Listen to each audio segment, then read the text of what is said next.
Good morning, everyone, and welcome to our live coverage of the latest mission from Vandenberg Space Force Base. I'm Will Robinson Smith, reporter with Spaceflight Now. So good to have you join us this morning. We're broadcasting as we always do from the Spaceflight Now News Bureau here at NASA's Kennedy Space Center. Just about 28 and a half minutes to go before the flight of SpaceX's latest Falcon 9 rocket, adding another 26 Starlink satellites into low Earth orbit. The mission, dubbed Starlink 15-5, also said to be the 20th orbital flight from Vandenberg Space Force Base on the year so far. Appreciate the little more than, or just about 500 of you that are watching with us live this morning. I know it's early there on the West Coast, so appreciate you getting up before the sun does. If you haven't already, you could do us a big favor just by clicking the like button, share the stream, allow some more folks to find their way into this live launch coverage as we get things going here.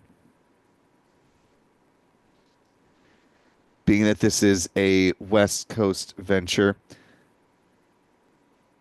we've got most of our photographer crew that are taking the day, but in the stead of our Spaceflight Now editor, Stephen Young, running the technical operations of the broadcast, we have Mr. John Pisani in the loop, although I think Stephen will be joining us a little bit later on in the broadcast as a backstop.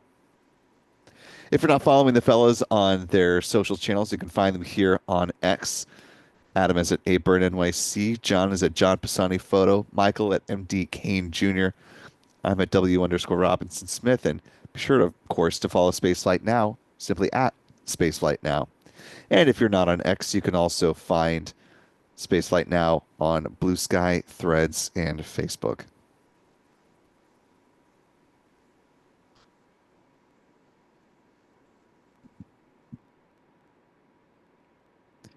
Taking a look at the weather outlook at Vandenberg, starting to see a bit of clearing, actually. The marine layer looks like it's pushing offshore from Space Force Base, which is certainly a welcome development. Fingers crossed that in the next 26 and a half minutes, things will continue to improve, and we should see a good, clear view of the Falcon 9 rocket as it takes flight. The marine layer, of course, is not an impediment to a launch opportunity. It just makes the launch viewing a little bit less ideal if it's hanging around, as it is wont to do.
As we're getting things going here with our launch today, I want to welcome and thank our moderators for being here.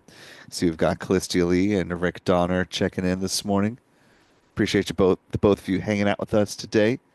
You can help the moderator's job just by following the rules of the live chat. We ask that you refrain from delving into overt politics and religion. Don't use all caps. We ask that you converse in English so that our moderators can respond appropriately. And lastly, and perhaps most importantly, treat each other with respect. We're also powered by a wonderful channel member community here on YouTube. So thanks to folks like Joni Mahoney, The Rocket Girl, Sulfur for Lunch, and many others for your ongoing support of what we do here at Spaceflight Now.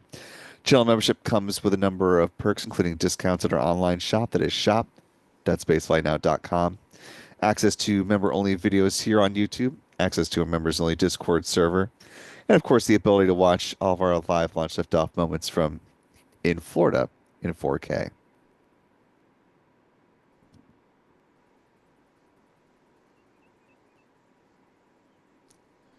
Speaking of our channel member community, I want to thank moderator Calista Lee for gifting 5 Spacefly Now memberships. Really appreciate you for helping to expand our little family here on YouTube. And to our 5 newest channel members, welcome aboard. We're glad to have you with us. And if you haven't already, be sure to thank Calista in the live chat. We hope you decide to stick around with channel membership.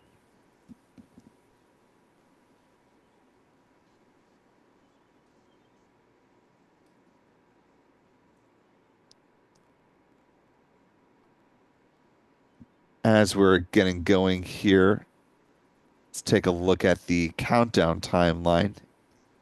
We'll do a bit of a speed run through the milestones that we've already passed, get you to where we are currently in the count, assuming things are continuing to move along well there at Vandenberg.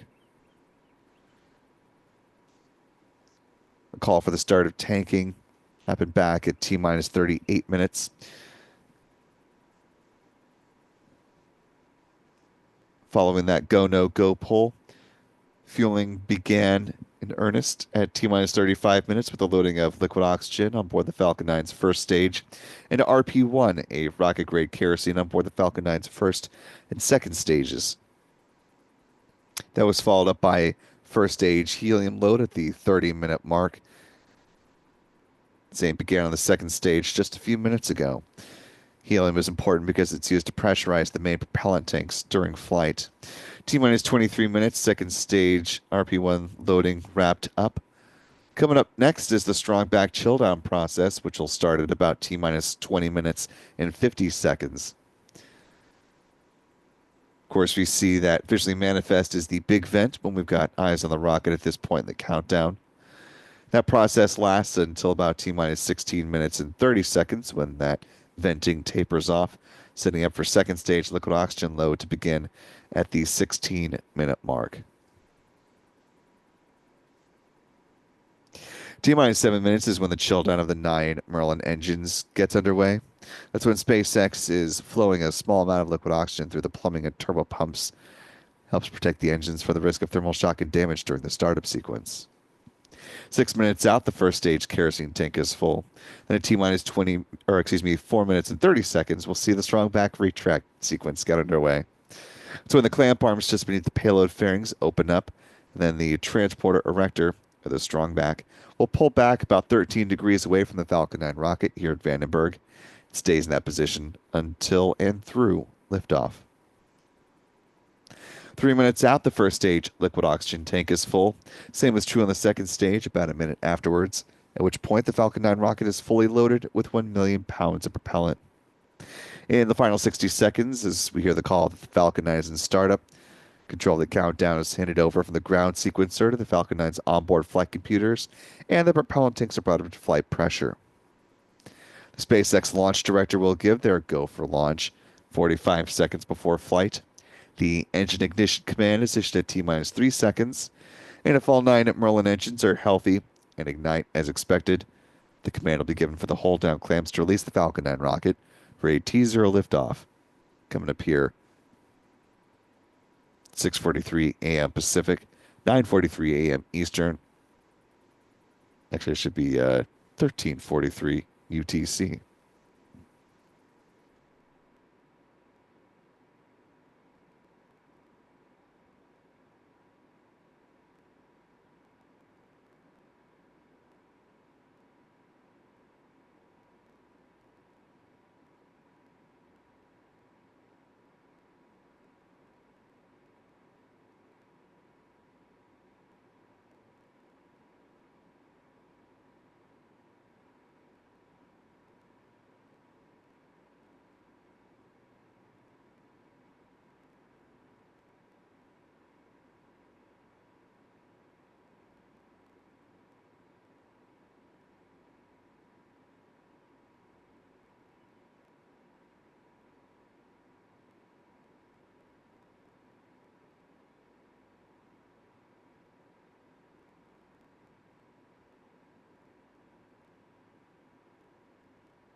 Now, just about 18 minutes to go before the flight of this Falcon 9 rocket. Let's talk a little trajectory, where this bird is going to fly once it leaves the pad. After lifting off from Space Launch Complex 4 East, the Falcon 9 rocket supporting the Starlink 15-5 mission, set to fly in a southeasterly trajectory, heading along the coasts of California and Mexico. The first stage booster supporting this mission, tail number B1093, set to touch down on the drone ship, Of Course I Still Love You, a little more than 8 minutes after liftoff. One of the younger boosters in the SpaceX fleet. This will be flying for just its second time after previously supporting another Starlink mission. It was Starlink 11-11.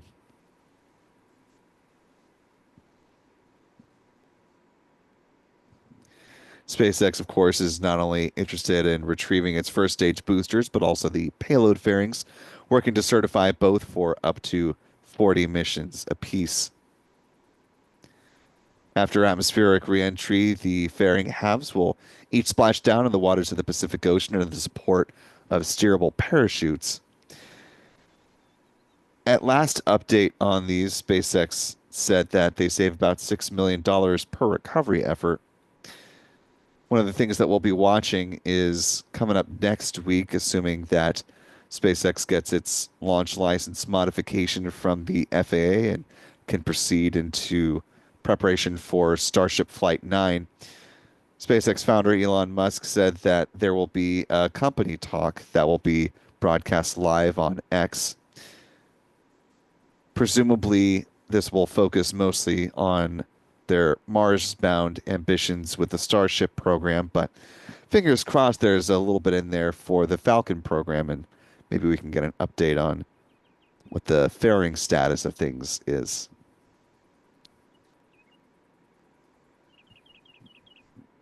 Once the fairing halves do hit the water, they're brought aboard a recovery vessel and brought back into port, turned back over to SpaceX facilities where they will be refurbished and prepared for future missions. See the clock there just past the 16-minute mark. At this point, SpaceX has begun liquid oxygen load on board the Falcon 9's second stage.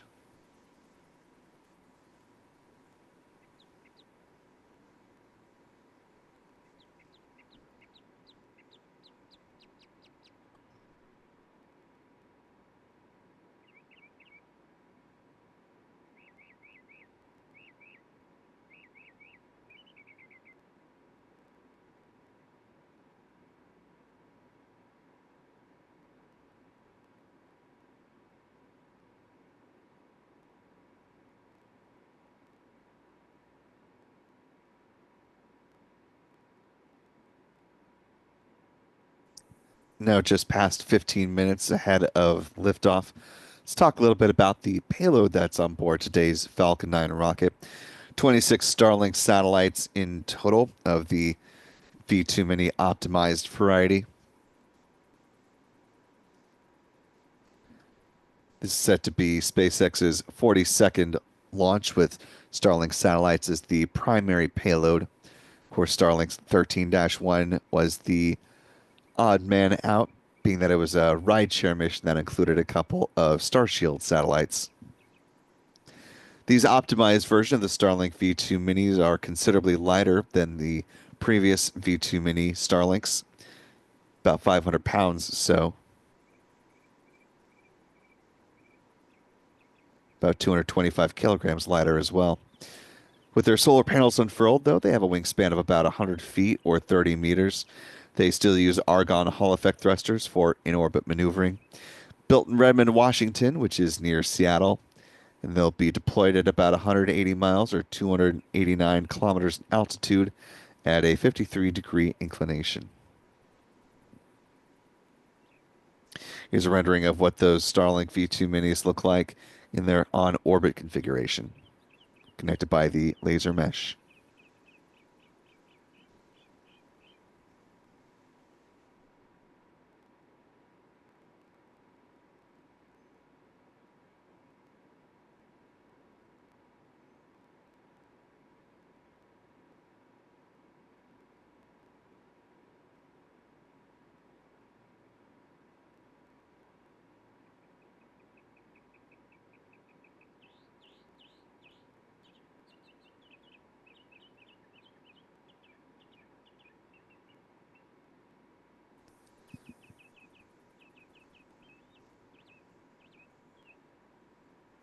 taking a look at our live chat, I see you've got Scott Somerville joining us from Kern County, California.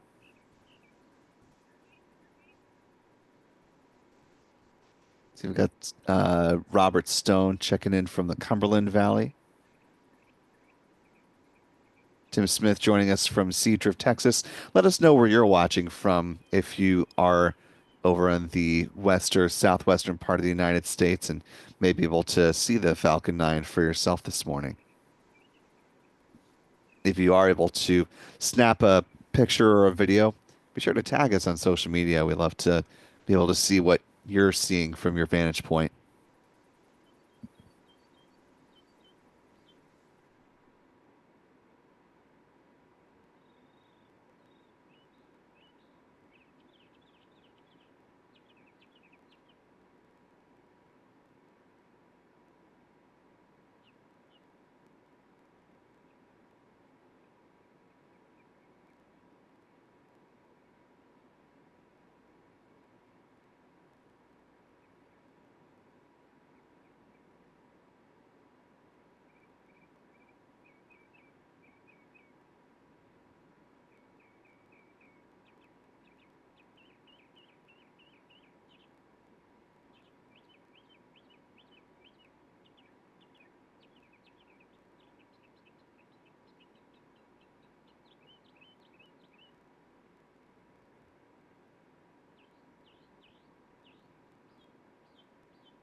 Just under 11 minutes to go now before this flight of the Falcon 9 rocket. Let's go ahead and talk about the launch timeline for a spell. These are the nominal sequence of events that we're expecting with a good flight of the Falcon 9 this morning. After a liftoff at 6:43 a.m. Pacific Daylight Time locally, or 13:43 UTC, the rocket will pass through max Q, which is the point of greatest aerodynamic pressure on the vehicle, at about T plus 1 minute and 6 seconds. Following the conditioning of the upper stage engine, the Merlin vacuum engine, we'll see first stage main engine cutoff at T plus 2 minutes and 25 seconds, followed by first and second stage separation. And then the ignition of that MVAC engine at T plus 2 minutes and 35 seconds. That'll be followed by the deployment of the payload fairings at T plus 2 minutes and 53 seconds. Pause here for just a moment or two. For those of you who are tracking the flight from Gilmore Space, hoping to see that liftoff yesterday or technically Friday, their local time, unfortunately, sort of a bizarre mishap that doesn't happen too often, if ever before.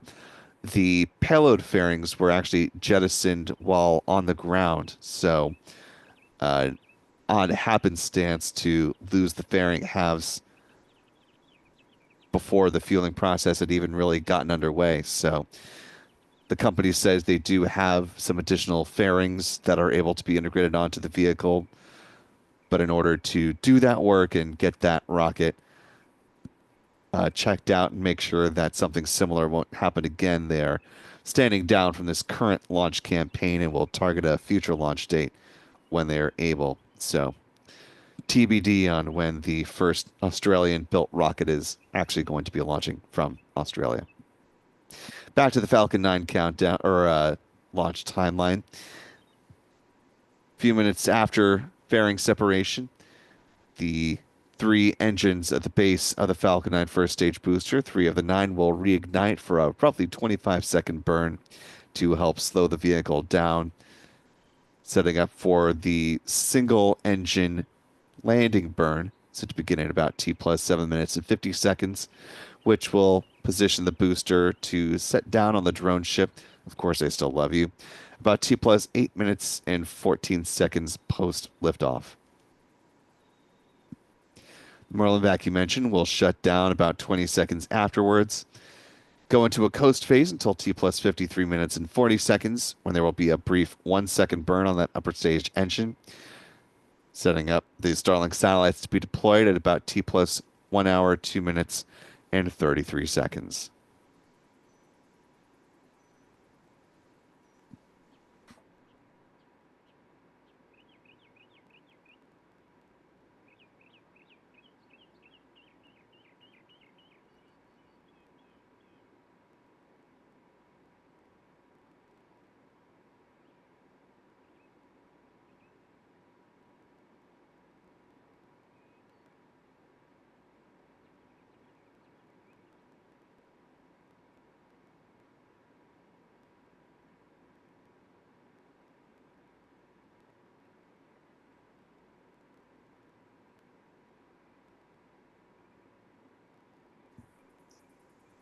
They're T minus 7 minutes and counting.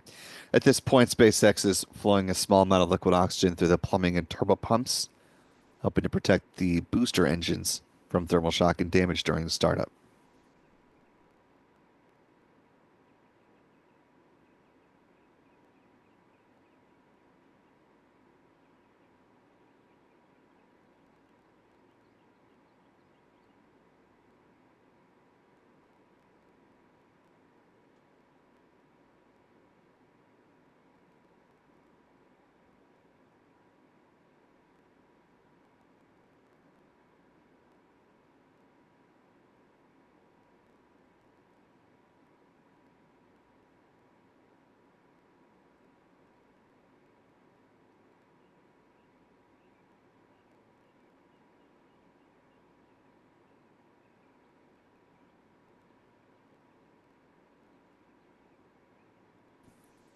Just under 6 minutes now, the first stage kerosene tank should be full.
And unfortunately, well, fortunately, we do have, I'll say, very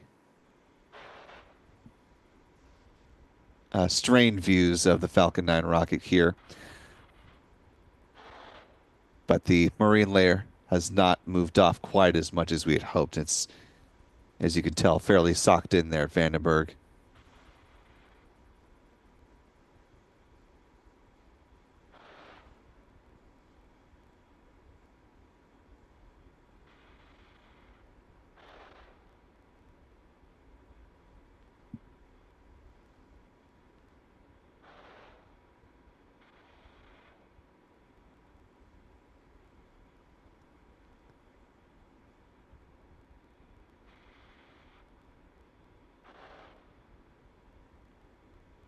Coming up on 3 minutes before liftoff, the point at which the first stage liquid oxygen tank should be full.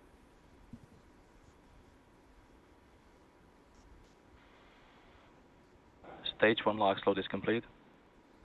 Good call from SpaceX there. We're now awaiting a similar call on the vehicle's second stage. Should come around the 2-minute mark.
Stage 2 lock slot is complete. With that call, the Falcon 9 rocket fully loaded with 1 million pounds of propellant. Should be seeing the ground gas closeouts momentarily. Well, we'll hear the call out. Ground gas closeouts. Really hard to discern the ground gas closeouts from the rest of the fog that's just hanging around Vandenberg. But you can see a little bit of it wafting away. That's a much better camera view. This is SpaceX clearing the remaining liquid oxygen from the feed lines.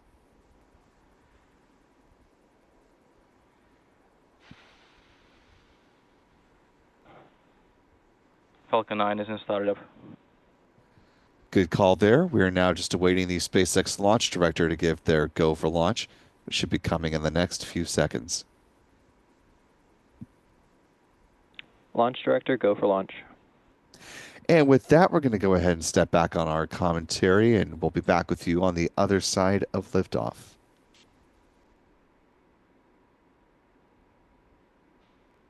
T minus 30 seconds.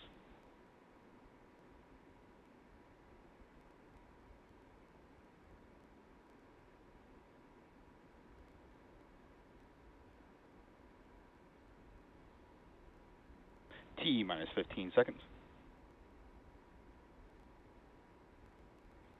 10, 9, 8, 7, 6, 5, 4, 3, 2, 1. Ignition. And liftoff of Falcon 9. Go SpaceX, go Starlink. Stage 1 propulsion is nominal. Falcon is pitching downrange.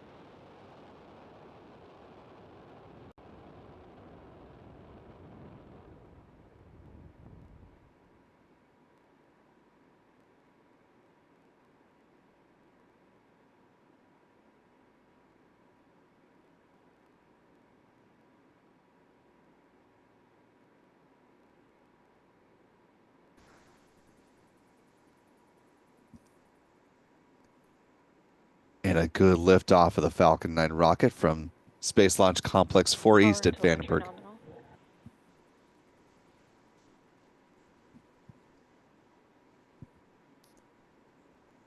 Coming up on max Q, point of greatest aerodynamic pressure on the vehicle. Vehicle is supersonic.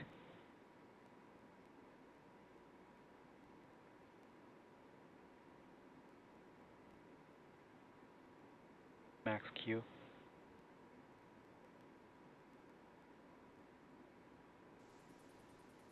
Good call for max Q. Shortly we'll hear a call, or should hear a call, that the Merlin vacuum engine is in chill down as they are thermally conditioning it for the start of its first burn. MVAC chill.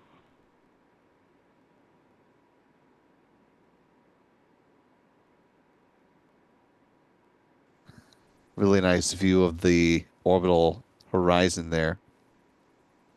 Seeing a little bit of the atmosphere as the Falcon 9 continues its climb. We're coming up on a few events in fairly rapid succession. will come up to first stage main engine cutoff at about T plus 2 minutes and 25 seconds, followed by stage separation and then the ignition of the Merlin vacuum engine on the second stage. Fairing separation will happen shortly before the 3-minute mark.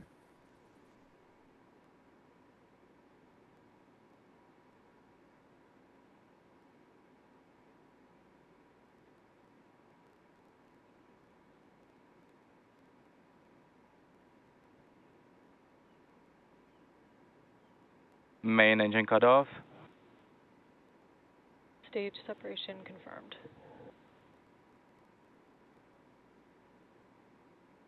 MVAC ignition.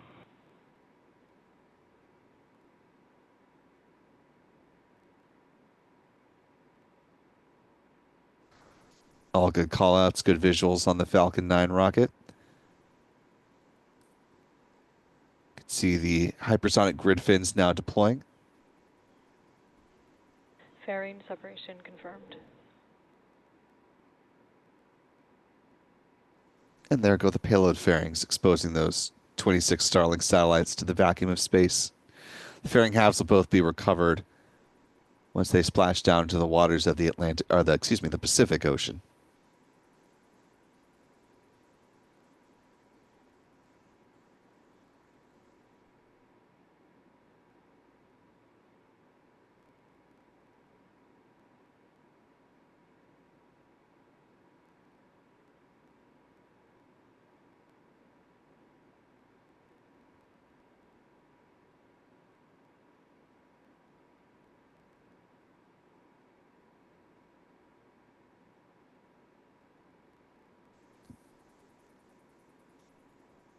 Coming up on 4 minutes into flight.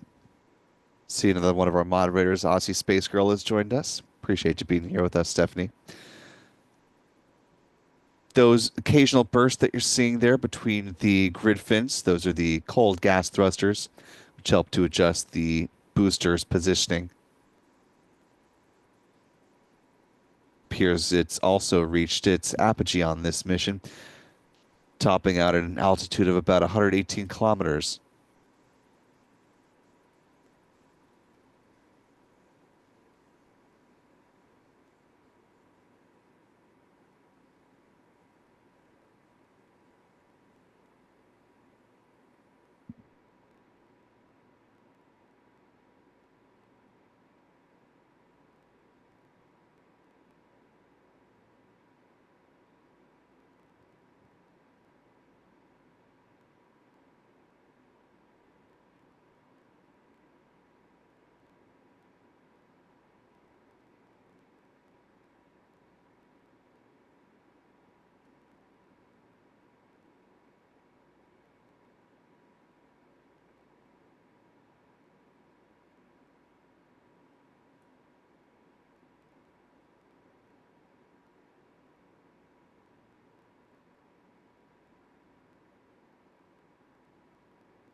Now about 5.5 minutes into the mission, we're roughly 30 seconds away from the start of the first stage entry burn, which will call upon 3 of the 9 engines at the base of the Falcon 9 first stage to dramatically slow that part of the vehicle down, preparing it for the landing burn.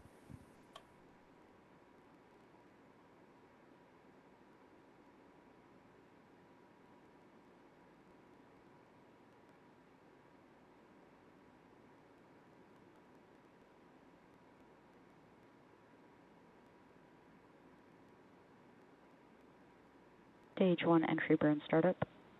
Stage 1 FTS is saved. Good calls there. This burn should last a little less than 30 seconds in total.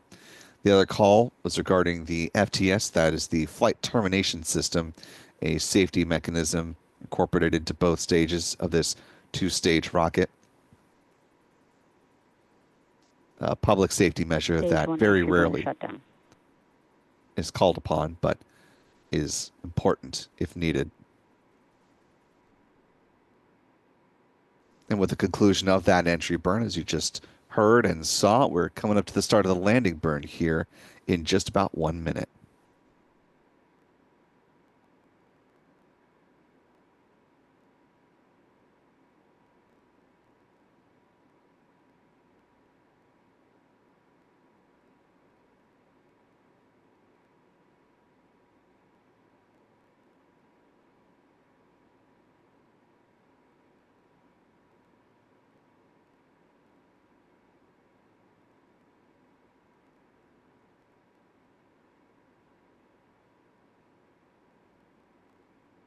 Stage 1 transonic. Booster now traveling below the Stage speed 2 of sound. FTS is saved.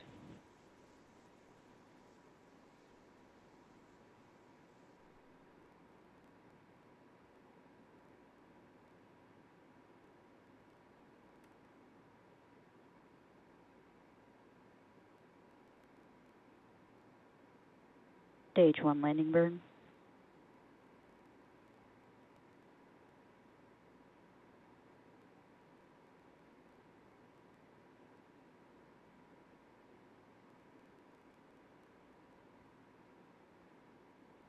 Landing leg deploy.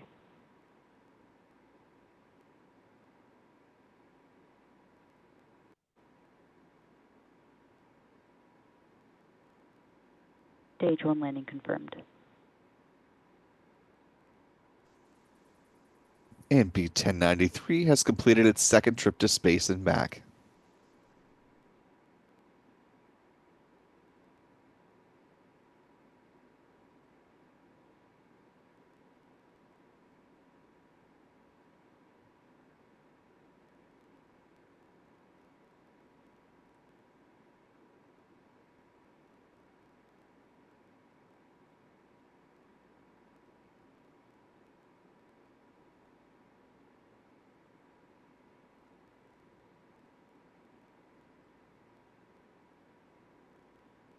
Good parking orbit.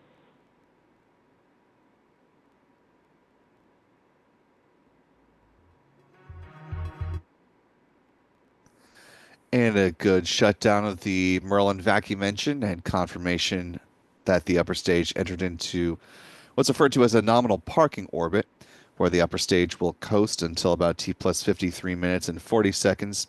There will then be a brief 1 second burn on the upper stage engine. That will help to circularize the orbit, preparing the Starlink satellites to be deployed at T plus 1 hour, 2 minutes, and 33 seconds.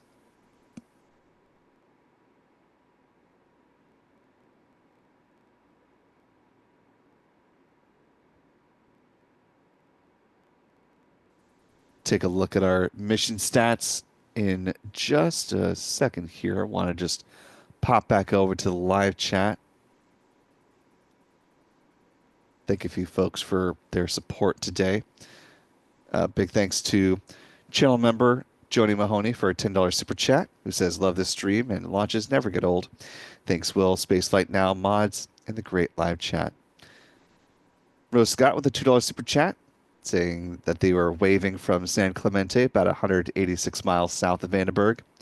Big thanks to Stephen Frazier for gifting a Spaceflight Now membership. Really appreciate that, Stephen. To our newest channel member, welcome aboard. We're glad to have you with us.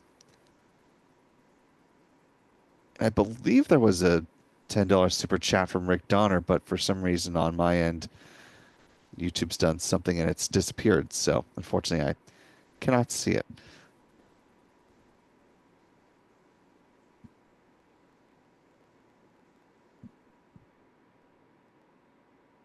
But thank you so much for the support, Rick.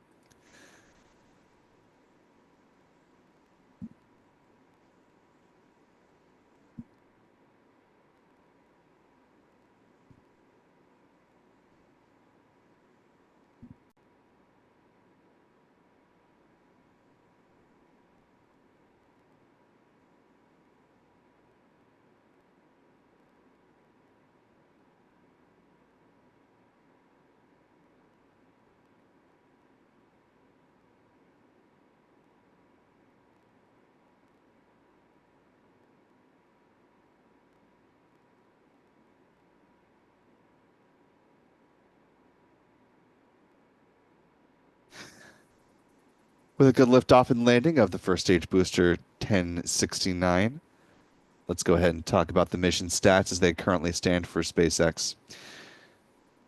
This was the second flight, of course, of that booster. The 476th Falcon 9 launch to date, the 59th of the year so far. This was SpaceX's 143rd orbital launch within the last 365 days. The 125th orbital flight from Space Launch Complex 4 East. and the 193rd overall orbital launch from this pad as well.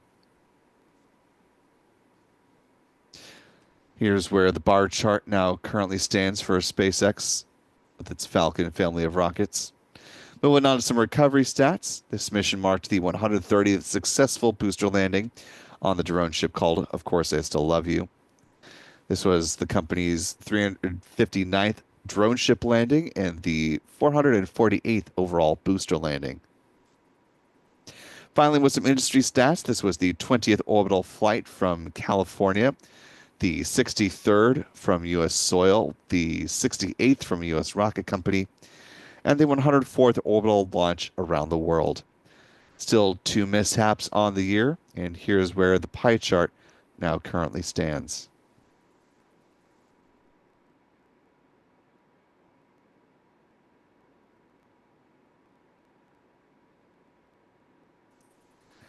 Appreciate all of you for hanging out with us on a Friday morning. Got a bit of a break from orbital space flight for a couple of days, at least from here in the United States. Our next local launch from the contiguous United States is coming up on the evening of the 19th, the 20th UTC. That is the Starlink 12-15 mission. But in the interim, over the weekend, we've got a launch from New Zealand as it currently stands, with Rocket Lab's Electron rocket sending up the Sea God Sees mission, which is a synthetic aperture radar satellite on behalf of Japan-based company IQPS. That should be followed by the launch of an Indian PSLV-C61. It's the designation for that mission, setting up its own synthetic aperture radar satellite called the Radar Imaging Satellite 1B, or RESAT 1B, mission also referred to as EOS-09, Earth Observing Satellite number 9. That's set to launch on the 18th local time in India, 8:29 p.m. Eastern here on the East Coast, or 0029 UTC on the 18th.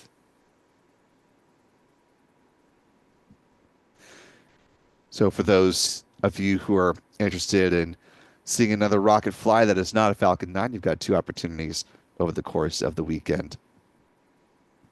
Hope you all enjoy your time over the weekend. Certainly hope you enjoyed your time here with us this morning. Want to thank our wonderful moderators in the live chat, Rick Donner, Callistia Lee, and Aussie Space Girl, for helping us out today. Big thanks to our Spacefly Now editor and photographer, Stephen Young and John Pisani, respectively, for running the technical operations of the broadcast. Most importantly, though, thanks to you for wherever you've been watching from. We hope you have a wonderful weekend and join us right back here as we prepare for our next local launch, again, coming up the evening of May 19th.